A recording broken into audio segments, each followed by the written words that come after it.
Good morning, ASEAN. Freshen up your world, your thought, and your idea with us every weekday from 7:30 to 8 a.m. I'm Patsurang Desha Putharangsi. And I'm Weena Jongprasit. It's Tuesday, the 4th of May. Let us first start with Thailand. Kun Patsurang. Sure. Democrat MP Warong Det Kitwirat Pirom vowed to file a petition with the National Anti-Corruption Commission tomorrow, asking it to check irregularities in the rice pledging scheme. Warong said he wanted all relevant officials, a 10-member committee working under Commerce Ministry Bunsong Teriyapirom, inspected. He said he'll also seek an investigation into the business sector. The MP said he would make a 2-minute video clip on a rice pledging scheme to be shown via social media networks, plus details of the scheme would be made into pocketbooks. Warong, who grilled the government about the scheme in Parliament, said either the rice pledging scheme would die or it would bring down the Yingluck Shinawatra administration. Moody's Investor Service yesterday also warned that bigger than expected losses from the government's rice buying scheme put the country's economic goals at risk. Moody's said yesterday that recent losses and any future losses from the unmodified scheme would increase the difficulty of the government achieving a balanced budget by 2017 and were credit negative for the Thai sovereignty. The rating company based its comment on reports that losses from the controversial rice scheme in the 2011 to 2012 harvest season were bigger than the Ministry of Finance originally forecasted. Thailand, rated BBB1 with stable outlook, had hoped to win a credit upgrade to an A rating once assigned before the financial crisis in 1997.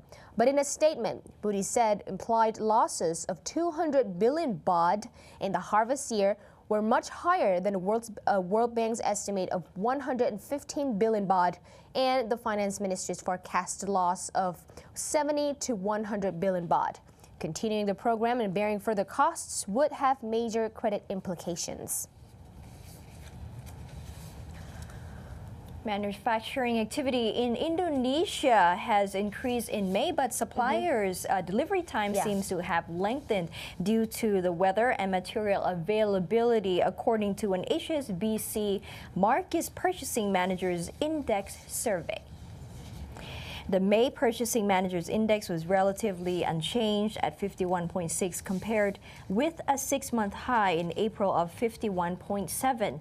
The survey reading above 50.0 signals expansion, and a reading below that means contraction in manufacturing activity.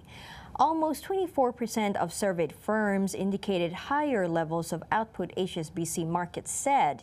The survey also showed growth in new export orders accelerated at the fastest pace since last November, in line with strong demand from Asian countries including China, Japan, and Vietnam.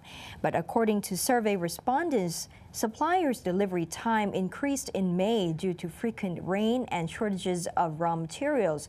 The index rose for the 5th consecutive month to 48.1 from April's 47.4, meaning longer delivery times. The ongoing deterioration in suppliers' delivery times suggests that we cannot be too relaxed about the inflation outlook, as structural factors continue to impede the bringing of goods to markets, said Su Sien Lim, economist at HSBC.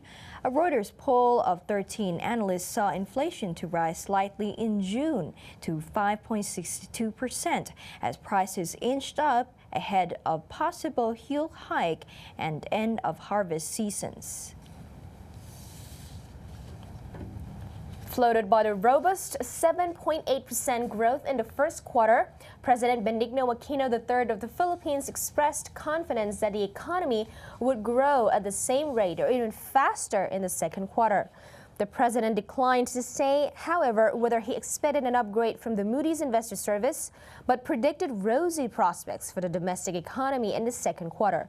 Moody's said that the budget surplus and the 7.8% growth of the gross domestic product were credit positive. Moody's rate for the Philippines was a notch below investment grade. Fitch Ratings and Standard & Poor's have raised the country to investment grade. The GDP last week reported a 7.8% growth in the first quarter, outpacing China and other countries to make it Asia's fastest growing economy. Socioeconomic Planning Secretary Arsenio Balisacan said last week the growth, driven by manufacturing and construction, indicated that the country may now be moving along a new growth trajectory. The construction industry registered the biggest expansion with 32.5% growth for the first quarter compared to only 29.9% in the last quarter of 2012. The manufacturing industry grew by 9.7%. The president said the government focused on fostering inclusive growth in the face of criticism that AQUINO was presiding over a jobless economic boom. Despite the growth figures, the Philippines faces a global slowdown and natural disasters. Meanwhile, AQUINO is flying on Friday to Myanmar to attend the World Economic Forum on East Asia. Some 900 participants from 55 nations, including AQUINO, are set to attend the forum, which kicks off Wednesday.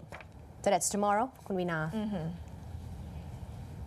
And moving to Myanmar, MTN's chances of winning a bid in the telecom license in Myanmar were boosted when Vodacom's parent Vodafone announced that it was quitting. Vodafone and China Mobile said they were no longer bidding for the Myanmar license as they no longer expect the investment to generate sufficient return, in spite of the country of 60 million people being one of the last undeveloped markets for mobile operators. The two firms had teamed up to pitch for one of the two licenses being tendered, forming one of the most heavyweight bids in the short list of 12 global telecom groups selected for the next round by the Myanmar government. The company said on Sunday they had withdrawn from the process ahead of final bids being tendered to the Myanmar authorities next week. Vodafone said the publication on May the 20th of the final conditions required by the government had indicated that Myanmar's telecoms its license would not meet investment criteria for either Vodafone or China Mobile. Vodafone in particular had hoped to win a license and get the chance to bring its mobile money platform M-Pesa to a country that lacks an established banking system. But talking to the Financial Times in April, Vodafone CE for Africa, Middle East and Asia Pacific, Nick Reed, acknowledged the challenges in establishing a telecoms business in a country with little infrastructure, regular power shortages, and a low level of technical and management expertise. There's also an ambitious timetable for the project, given the requirement to build a national telecom network by 2016. A person close to Vodafone said the decision had not been influenced by recent criticism of Myanmar from human rights groups. In Myanmar Focus Daily today, Kun Orawit Tang Misang will take us to the Mergui Archipelago, which is going to be a new destination for business opportunities in Myanmar.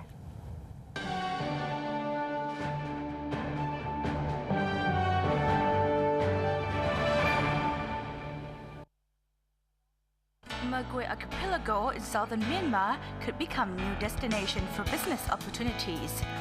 Located in the south of Myanmar from Mergui to Gautong, next to Ranong province of Thailand, this area consists of more than 800 islands. Special permission by government is needed to access the region, making the natural environment unspoiled and well preserved. The area is also a home to an ethnic minority called the Moken or the Sea Gypsies. Currently, the region receives around 2,000 tourists per year. However, in the next Myanmar Tourism Master Plan is expected to include the area for marine tourism. The master plan will be announced at the upcoming World Economic Forum taking place in the capital city, Naypyidaw. The area is likely to be more open in the near future. When we read through the upcoming master plan, we found that they also include this area for the marine tourism. So the government will promote it for the marine tourism, ecotourism. Then this area will be huge, a good potential. At present, there are only 2 hotel resorts legally operating in the islands, one of which is owned by a Thai businessman. This could be an opportunity for foreign investors to build more hotels in the region. First, you have to start with the Ministry of Hotel and Tourism. You also have to approach the Chief Minister of the region, who usually sit at the Dawei. And then you have to go to Naypyidaw and you have to apply MIC permit. The last but not the least important ministry now is the Ministry of Forestry. We change it to an environmental ministry, something like that. And you also have to approach that ministry if your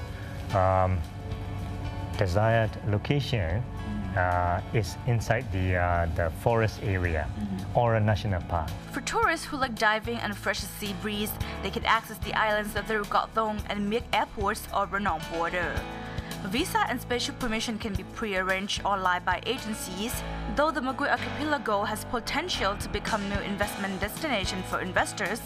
Myanmar should balance the need of investors and tourists and at the same time protect the environment, the local people and the national interests. Aravita Visang reporting from Yangon.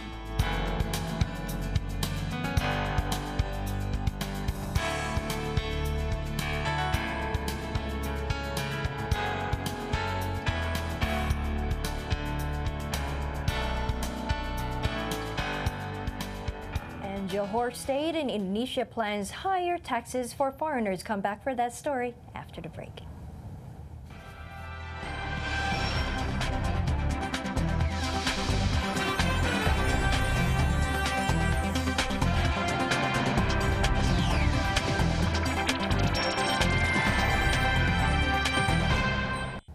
The state government will impose higher taxes for the 130,000 foreigners who own property in Johor, Indonesia. Mohammed Khalid Nordin said the amount was still being discussed, but the new rates would be imposed by the end of the year. I believe that most Malaysians will be in agreement to this new policy. It is done to increase our state's returns, he said yesterday. Mohammed Khalid said a property re-evaluation exercise would also be conducted statewide, as the last formal evaluation was done in the 1980s. There has been a steady hike in property prices in Johor, and the re-evaluation is aimed to ensure that the local councils get proper tax returns. Taxpayers, however, do not have to worry about being burdened with higher taxes, as there will be no increase in tax for lower-priced properties, he added. However, he said there could be an increase for those who owned high-end property that were priced in the millions. We are not here to burden the people, but it is important for us to collect taxes based on the current market value to ensure that the returns can be used to benefit the people, he said, adding that further details on the matter would be revealed in the near future. Around 4,000 strikers clashed with police on Monday at the Cambodian garment factory in Kampong Spu province, having clashed briefly with colleagues who had remained on the job after forcing their way into a factory that makes clothing for U.S. sportswear company Nike. Police said at least 11 policemen and 8 workers were injured. And witnesses said many of the workers pressing for a wage increase at the Sabrina plant west of Phnom Penh were armed with sticks and rocks and smashed windows before being confronted by non-strikers. About 1,000 police and soldiers used batons and shields to separate the sides and disperse the strikers. The sportswear giant Nike has 5 factories in Cambodia, representing just 0.6% of its global total.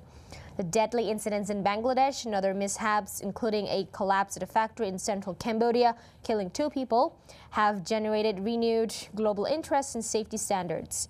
Many Western brands, attracted by cheap labor, have turned to Asia to have garments made at a cost that will make them attractive to bargain hunters in Europe and North America.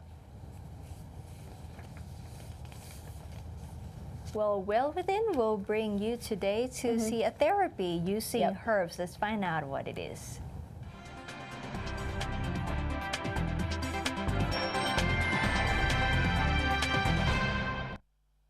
Welcome to Well Within, a program that will update everything you need to know about health from top to toes and from the inside through the outside. As we know that sunbathing is very famous among Western people, but for us as Asians, we try to stay underneath the shade as much as possible. And for this one today, I would like to introduce you another type of therapy called sunbathing. For ladies, don't run away yet, because this type of therapy will help you to chase your fatigue away.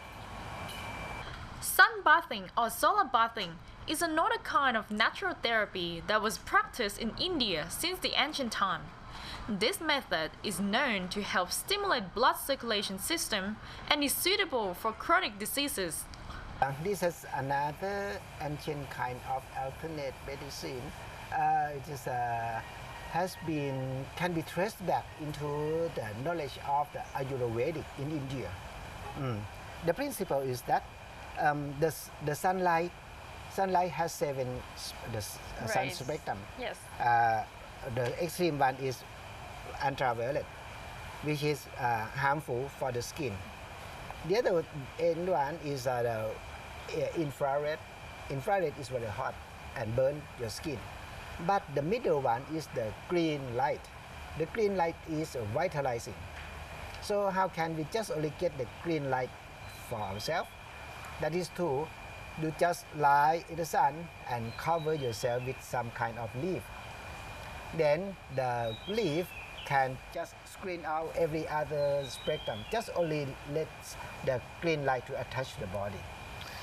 In order to do sunbathing method, patients will have to cover their body with any kind of leaves. However, Balawi uses banana leaves because it's easy to find.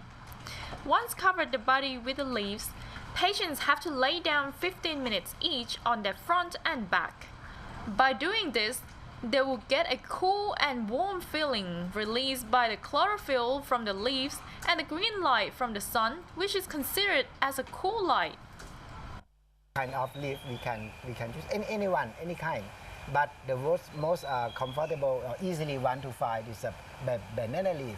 So we use banana leaf for solar bathing. What about, do you have a specific time to do solar bathing? Like in the morning or before sunset or after sunrise? Obviously at noon is too...